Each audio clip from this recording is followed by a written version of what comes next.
हाय दोस्तों, वीडियो में आपका स्वागत है। और आपका चैप्टर जो चल रहा है राजनीतिक शास्त्र जो चल रहा है उसका ये क्लास 2 है, जिसमें इसके पहले क्लास 1 हुआ है, जिसमें दो चैप्टर को इसमें समाप्त कर दिया गया है। तो यह तीसरा चैप्टर है जिसमें जाति, धर्म और लैंगिक मामले से संबंधित क्वेश्चन आते हैं। तो हम लोग इसको बारीकी से देखेंगे और याद करेंगे। इससे बाहर कुछ नहीं, एनसीईआरटी ही बीपीएससी टीचर के लिए एकदम महत्वपूर्ण चीज़ है। इसको आप बार बार देखिए और याद कीजिए, ठीक है। तो चलिए हम लोग देर ना करते हुए क्वेश्चन की ओर चलते हैं। यहाँ पे दिया हुआ है दोस्तों, यहाँ पे हम लोग उतना नहीं पढ़ेंगे क्योंकि सभी पढ़ने का जरूरत नहीं है। जहाँ से क्वेश्चन बनता है उसी को पढ़ना है। तो चलिए हम लोग देखते हैं कि कह रहा है कि लैंगिक असमानता का आधार स्त्री पुरुष की जैविक बनावट नहीं, बल्कि इन दोनों के बारे में प्रचलित रूढ़ि छवियों को तयशुदा समाज भूमिकाएँ हैं। कहने का मतलब है कि देखिए, इंसान पुरुष हो या स्त्री हो, वो दोनों की प्राकृतिक जो है ना, प्राकृतिक मतलब जन्मजात होती है। लेकिन कहने का मतलब है कि यहाँ पे हम लोग ये तय कर देते हैं कि ये स्त्री है, ये काम नहीं कर सकती है, और पुरुष ये काम कर सकते हैं। तो ये सब है ना, ये सामाजिक भूमिकाएं द्वारा उसमें लैंगिक असमानताएं को देखी जा सकती है। वो किसी जैविक बनावट में नहीं देखी जा सकती है, क्योंकि प्राकृतिक से दोनों का जन्म हुआ है। लेकिन कहने का मतलब है कि सामाजिक भूमिकाएँ यहाँ पे उसको क्या करती है, बाँट देती है। ठीक है, कि लड़कियाँ शहर नहीं जा सकती है, कोई काम नहीं कर, ये काम नहीं कर सकती है, पुरुषों ये काम कर सकते हैं। ये सब सामाजिक भूमिकाएं में बांटा गया है। ठीक है, चलिए हम आगे देखते हैं आगे कहाँ से क्वेश्चन बनते हैं, इसको हम लोग देखेंगे। यहाँ पे कह रहा है कि मूलगामी बदलाव की मांग करने वाले महिला आंदोलन ने औरतों की व्यक्तिगत और पारिवारिक जीवन में भी बराबरी की मांग उठाई। ठीक है, इन आंदोलनों को नारीवाद आंदोलन कहा जाता है। कहने का मतलब है कि जब समाज में महिलाओं की कोई शक्ति नहीं मिलती है, उसको समानता नहीं दी जाती है, तो महिलाओं मिलकर ये आंदोलन करती है, जिसे महिला आंदोलन ने औरतों की व्यक्तियों और पारिवारिक जीवन में भी बराबरी की मांग उठाई। औरतों ने उठाई, देखा जबकि पुरुषों औरतों को अलग रखने की कोशिश कर रहा है, उस समय महिलाएं कहीं ना कहीं पीछे होती जा रही थी। इसलिए उन्होंने अपना आंदोलन खुद चलाया और पारिवारिक जीवन में भी बराबरी की मांग उठाई। इस आंदोलन को नारीवाद आंदोलन कहा जाता है। ठीक है, तो चलिए आगे देखते हैं। आगे कह रहा है कि आगे दिया हुआ है कि औरत औसत रोज़गार 7.5 घंटे से ज़्यादा काम करती है, और मर्द जो है ना वह 6 घंटे काम करती है, मतलब 1 घंटा कम करते हैं पुरुष। फिर भी नाम किसका होता है, पुरुषों का होता है। ठीक है, आगे देखेंगे। आज हम वैज्ञानिक, डॉक्टर, इंजीनियरिंग, प्रबंधक, कॉलेज और विश्वविद्यालय शिक्षा के क्षेत्रों में पेशे से बहुत से औरत को पाते हैं, जबकि पहले इस काम को महिलाओं के लायक नहीं माना जाता था। ठीक है, दुनिया के कुछ हिस्से जैसे स्वीडन, नॉर्वे और फिनलैंड जैसे स्कैंडिनेवियाई देशों में सार्वजनिक जीवन की महिलाओं की भागीदारी का स्तर काफ़ी ऊंचा है। तो पूछेगा कि महिलाओं की सार्वजनिक भागीदारी किस देश में अधिक है, तो आपको याद रखना है कि स्वीडन में है, नॉर्वे में है और फिनलैंड में है जो महिलाओं की भागीदारी अधिक है। ठीक है, इसके आगे हम लोग देखेंगे, आप इसको याद रखिएगा। स्वीडन, नॉर्वे और फिनलैंड में महिलाओं की भागीदारी अधिक है। ठीक है, ये इम्पोर्टेंट क्वेश्चन है, या VVI मार लीजिएगा। चलिए, हमारा समाज अभी भी पितृ प्रधान है। ये आप समझ पाते हैं ना, क्योंकि पिता ही घर का मालिक होता है, ये आप देखे होंगे। चलिए, महिला की औसत दर अभी भी 54% है और पुरुषों का 76% है। ये तो पहले का डाटा है, लेकिन अभी जो है ना साक्षरता बदल चुका है। ठीक है, तो आप लोग अभी का जो है उसको देख लीजिएगा। पितृ प्रधान माने होता है कि पिता का शासन होता है। ठीक है, पितृ प्रधान माने क्या होता है, पिता का शासन होता है। ठीक है, यहाँ पे देखेंगे हम लोग कि पारिवारिक कानून क्या है। विवाह, तलाक, गोद लेना और उत्तराधिकार जैसे परिवार से जुड़े मामले से संबंधित कानून हमारे देश के सभी धर्मों के लिए अलग अलग पारिवारिक कानून होते हैं। सही बात है, आपके किसी का परिवार में अलग मतलब कानून है, किसी का परिवार में अलग कानून है। ये परिवार के हिसाब से कानून वहाँ पे बनाए जाते हैं जो जिनके परिवार के लिए अच्छा हो। ठीक है, चलिए, गांधी जी का कहना था कि धर्म को कभी भी राजनीतिक से अलग नहीं किया जा सकता। अब हिंदू मुस्लिम धर्म नहीं समझिएगा, यहाँ कहा हुआ है कि धर्म से उसका मतलब हिंदू इस्लाम धर्म से ना होकर नैतिक मूल्य, क्या है, नैतिक मूल्य से था। जो सभी धर्म से जुड़े हैं उनका मानना था कि राजनीतिक धर्म द्वारा स्थापित मूल्य के निर्देश से होनी चाहिए। यह किसने कहा था? गांधी जी ने कहा था। अल्पसंख्यक समुदाय के है, इनका कहने का मतलब था कि कहना था कि इस देश में सांप्रदायिक दंगों के मरने वाले ज़्यादातर लोग अल्पसंख्यक समुदाय के हैं। उनकी मांग है कि सरकार अल्पसंख्यक की रक्षा के लिए विशेष कदम उठाए। सही बात है। चलिए आगे आइए, आगे क्वेश्चन देखते हैं। अब देखिए, महिला आंदोलन का कहना है कि सभी धर्मों में वर्णित पारिवारिक कानून महिलाओं से भेदभाव करती है। देखिए, कह रहा है कि महिला आंदोलन का कहना है कि सभी धर्मों में वर्णित पारिवारिक कानून महिलाओं के भेदभाव करता है। इस आंदोलन की मांग है कि सरकार को इस कानून का समानता मुल्क बनाने के लिए उनमें बदलाव करनी चाहिए। किसने कहा? औरतों की मांग थी, ठीक है, महिलाओं की मांग थी।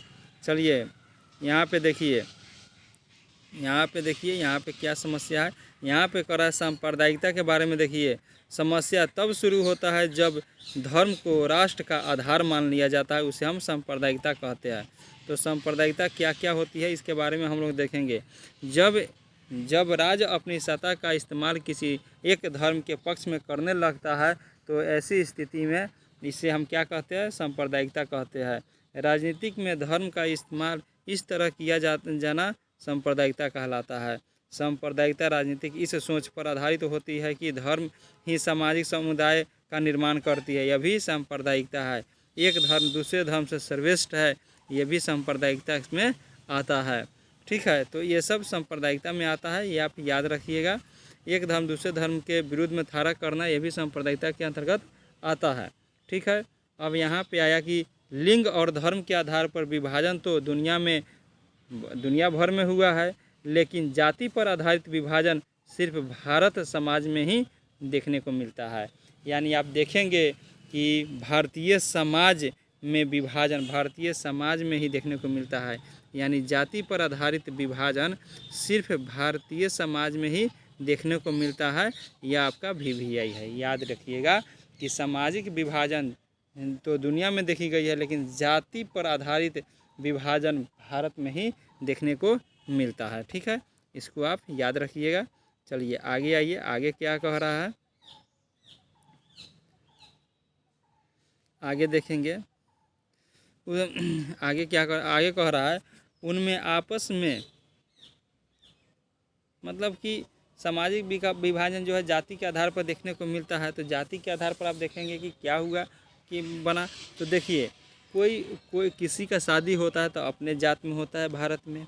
ठीक है, जात पात मिलाकर किया जाता है।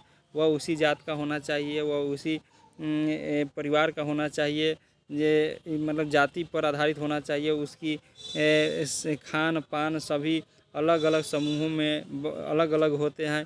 ये सब भारत में ही देखने को मिलता है। ठीक है, चलिए वर्ण व्यवस्था अंततः जाति या छुआछूत का व्यापार किया जाता है। ठीक है, चलिए ज्योतिबा फुले ने, महात्मा गांधी और अंबेडकर ने, पेरियार रामास्वामी नायकर ने, राजनेताओं और समाज सुधारकों ने जाति भेदभाव से मुक्त समाज व्यवस्था बनाने की बात की ओर मतलब कि काम किए थे।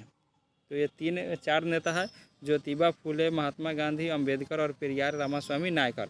इन्होंने जाति को सुधारने का प्रयत्न किया था और भेदभाव को खत्म करने के लिए प्रोत्साहित लोगों को किया था कि भेदभाव खत्म किया जाए। इन्होंने कितने रचनाएं लिखे, चलिए। इन महापुरुषों ने प्रयास और सामाजिक आर्थिक बदलाव के चलते आधुनिक भारत की जाति की रचनाओं और जाति व्यवस्था को भारी बदलाव आया, जिसके कारण समाज में हद तक कमी आया। ठीक है, चलिए आगे देखते हैं। जाति व्यवस्था के कुछ पुराने पहलुओं अभी भी बरकरार है। अभी भी ज़्यादातर लोग अपने जाति का कबीले में ही शादी करते हैं। ये भी बात सही है कि बहुत सारे जाति होते हैं जो अपने ही जाति में शादी करते हैं। ये सब उस समय चल रहा था। इसको ख़त्म करने के लिए अनेक लेखकों ने साथ दिया था। जिन जातियों को पहले शिक्षा से वंचित रखा जाता था उनके सदस्य अभी भी स्वाभाविक तौर पर पिछड़े हुए हैं। ये भी बात सही है। चलिए, राजनीतिक में जातियाँ को देखिए क्या हो रहा है इसमें, कि जाति ही सामाजिक समुदाय के गठन का एकमात्र आधार है। जाति ही सामाजिक समुदाय के गठन का एकमात्र आधार है।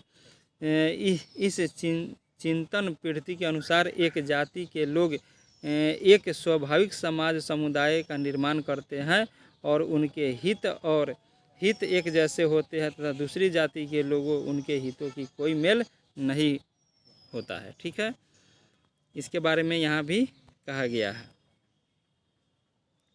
राजनीति में जाति अनेक रूप ले सकती है। जब पार्टी चुनाव में किसी उम्मीदवार के नाम तय करती है तो उस चुनाव क्षेत्र में मतदाताओं की जाति के हिसाब ध्यान में रखती है ताकि उन्हें चुनाव जीतने के लिए ज़रूरत वोट मिल सके। ठीक है, जब सरकार का गठन किया जाता है तो राजनीतिक दल इस बात को ध्यान रखते हैं कि उनमें विभिन्न जातियों और कबीले के लोगों को उचित जगह दिया जा सके। ठीक है, तो आप देखे हैं कि जिस क्षेत्र में कोई किसी नेता को खड़ा किया जाता है तो उस क्षेत्र के जाति को मिलाकर इस बात को तय किया जाता है कि किसको सीट दिया जाए, किसको ना दिया जाए। ठीक है, अब आगे आया कि राजनीतिक पार्टियां और उम्मीदवारों समर्थन हासिल करने के लिए जातिगत भावनाओं को उकसाते हैं। कुछ दलों को कुछ जातियों को मददगार और प्रतिनिधियों के रूप में देखा जाता है। ये भी बात सही है। चलिए, सार्वभौमिक वयस्क मताधिकार और एक व्यक्ति एक वोट की व्यवस्था में राजनीतिक दलों को विवश किया कि वे राजनीतिक समर्थक पाने और लोगों को गोलबंद करने के लिए सक्रिय हो। इससे उन जातियों के लोगों को नए चेतना पैदा हुई जिसमें अभी तक छोटे नीचे कम माना जाता है। आज भी ये व्यवस्था चली आ रही है। ठीक है, यहाँ पे है कि 1961 में हिंदू, जैन, ईसाई समुदाय के हिस्सा मामूली रूप से मतलब घटा है और किसका बढ़ा है तो मुस्लिम, सिख और बौद्ध का बढ़ा है। मुस्लिम, सिख और बौद्ध का क्या हुआ है, बढ़ा है। ठीक है, और हिंदू, जैन, ईसाई का घाटा है।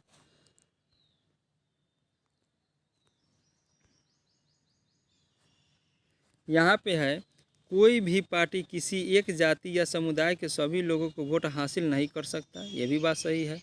जब लोग किसी जाति विशेष को एक पार्टी की वोट बैंक कहते हैं तो इसका मतलब यह होता है कि उस जाति के ज़्यादातर लोग उस पार्टी के वोट देते हैं, तभी उसको कहा जाता है। ठीक है, तभी उसको ये कहा जाता है।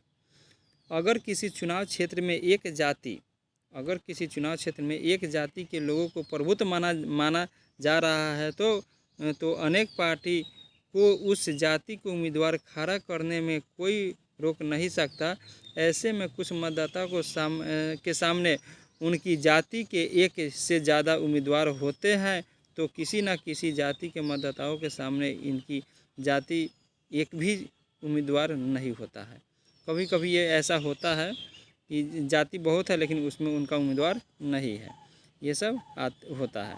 चलिए, हमारे देश में सत्तारूढ़ी दल वर्तमान में संसद और विधायक के अक्सर हार का सामना करना पड़ता है। सही बात है, जो जीता है अभी उसको कुछ अगले चुनाव में उसको हराया जा सकता है तो वो बहुत अधिक हार भी जाता है। अगर जाति और समुदाय की राजनीतिक पसंद एक ही होती है तो ऐसा संभव नहीं हो पाता है। स्पष्ट है कि चुनाव में जाति की भूमिका महत्वपूर्ण होती है। स्पष्ट है कि चुनाव में जाति की भूमिका क्या होती है, स्पष्ट होती है।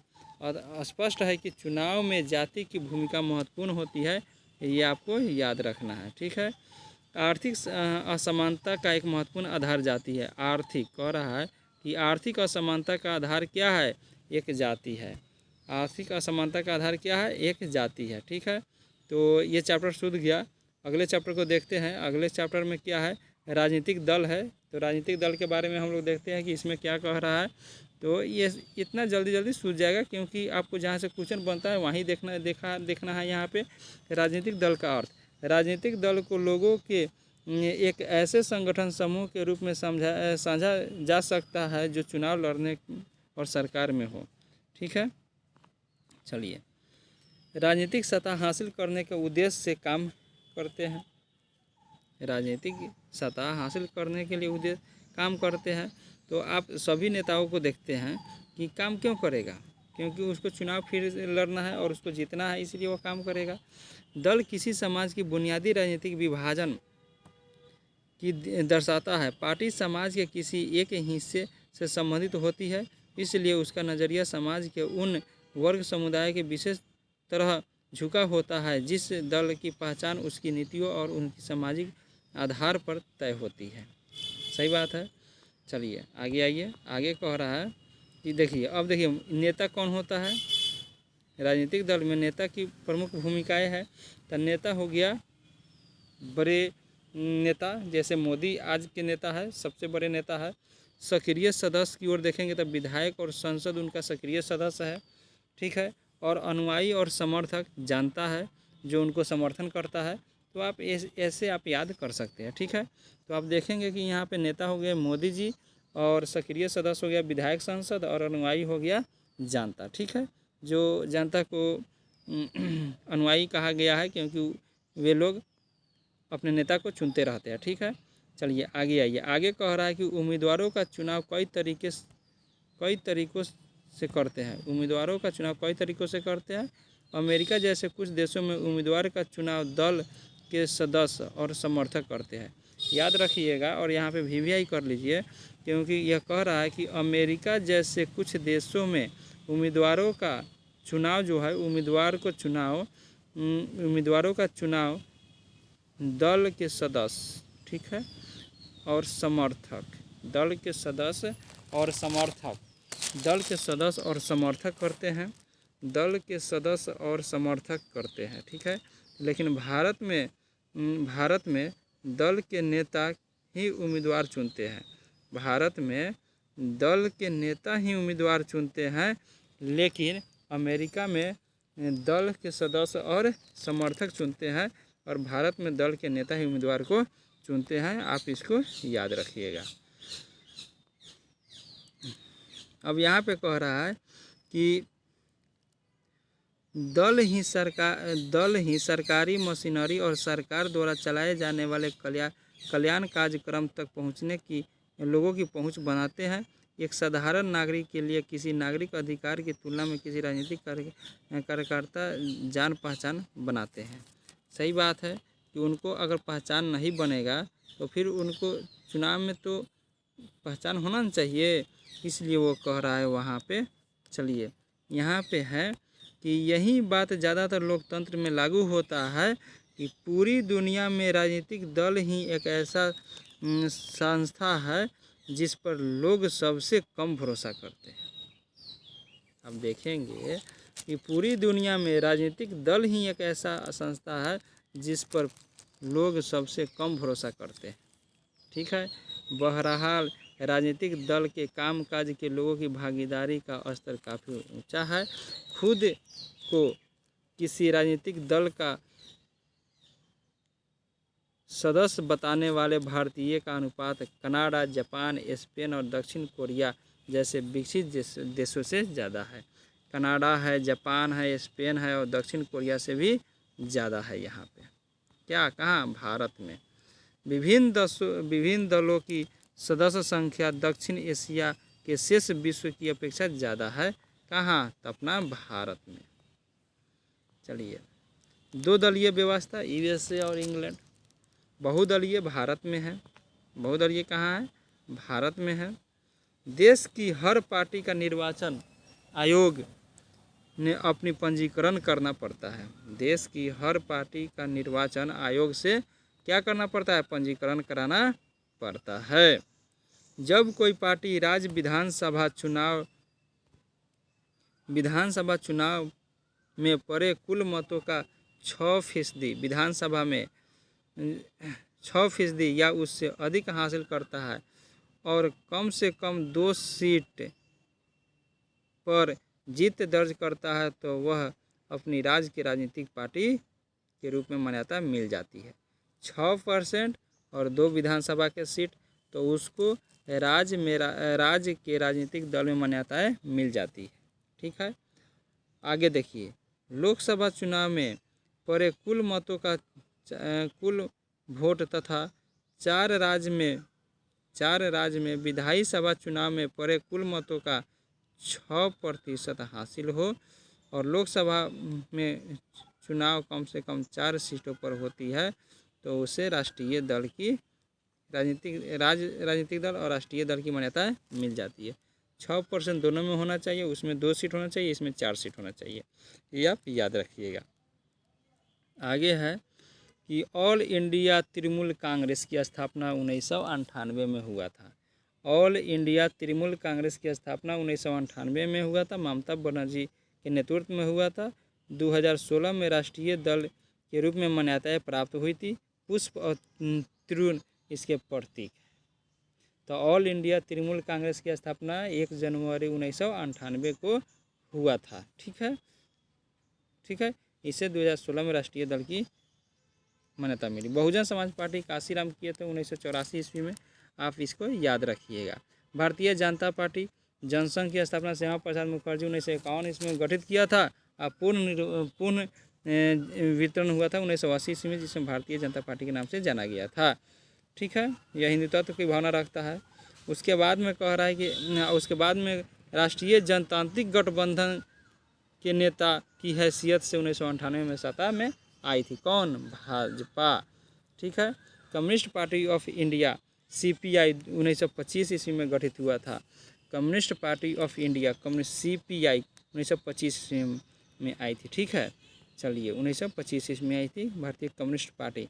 अब भारतीय कम्युनिस्ट पार्टी ऑफ इंडिया मार्क्सवादी 1964 ईस्वी में, CPIM 1964 ईस्वी में, CPIM 1964 में। ठीक है, और ऑल इंडिया कांग्रेस आप जानते हैं कि इन कांग्रेस की स्थापना 28 दिसंबर 1985 ईस्वी को हुआ था।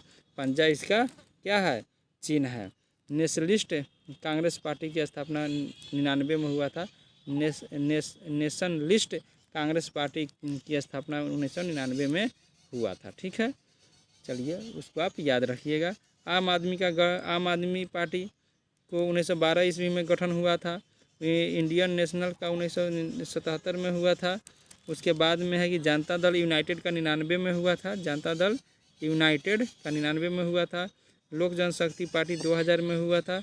राष्ट्रीय जनता दल 1998 में हुआ था और राष्ट्रीय लोक समता पार्टी 1913 ईस्वी में हुआ था। ये सब आपको याद रखना है। ठीक है, चलिए अब कह रहा है कि 1996 के बाद 1996 के बाद लगभग प्रत्येक क्षेत्रीय दल का एक दूसरे के राष्ट्रीय स्तर पर गठबंधन सरकार के हिस्सा बनने में क्या अवसर मिला था। तो 90 के दशक में और 1996 के बाद से लगभग प्रत्येक क्षेत्रीय दल को एक या दूसरे राष्ट्रीय स्तर की गठबंधन सरकार के हिस्सा बनाने का अवसर मिला था। दुनिया में लोग इस बात से नाराज़ रहते हैं कि राजनीतिक दल अपने काम ठीक से ढंग से नहीं करते हैं। हमारे लोकतंत्र के साथ भी यही बात लागू होता है।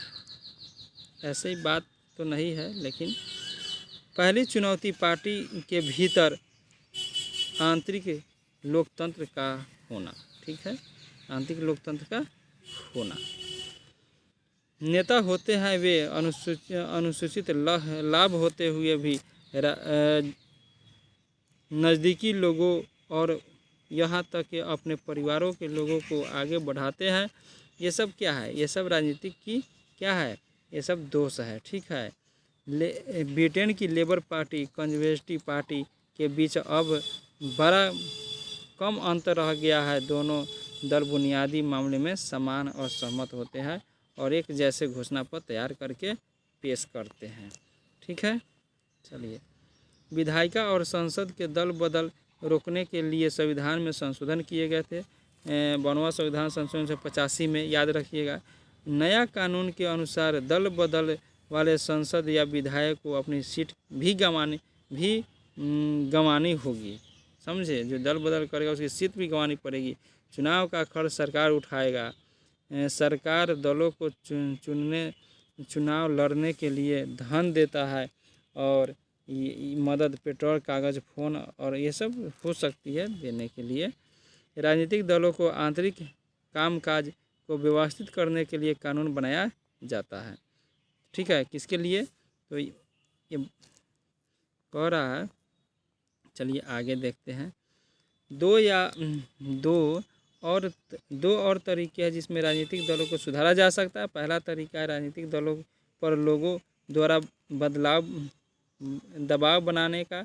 यह काम चिट्ठी लिखने, प्रचार करने के लिए होता है और दोनों जरिए होते हैं। सही बात है, दबाव समूह होता है, मीडिया के द्वारा बनाया जाता है। दूसरा तरीका यह है कि सुधार की इच्छा रखने वाले खुद राजनीतिक दलों को शामिल होना और लोकतंत्र की गुणवत्ता की लोगों की भागीदारी तयशुदा करना। ठीक है, तो चलिए ये चैप्टर हमारा समाप्त हो गया और 2 चैप्टर समाप्त हुआ है।